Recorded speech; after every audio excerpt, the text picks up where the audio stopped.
Assalamu alaikum friends. Today I will discuss how to set logical processor in Windows 10.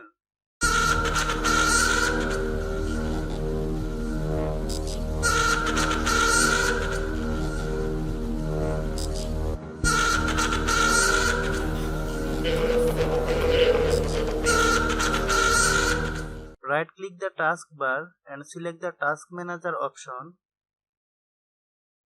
Click the Performance tab.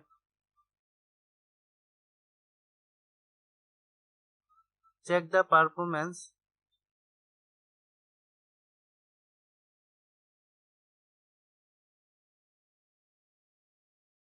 Go to View, pause the update speed.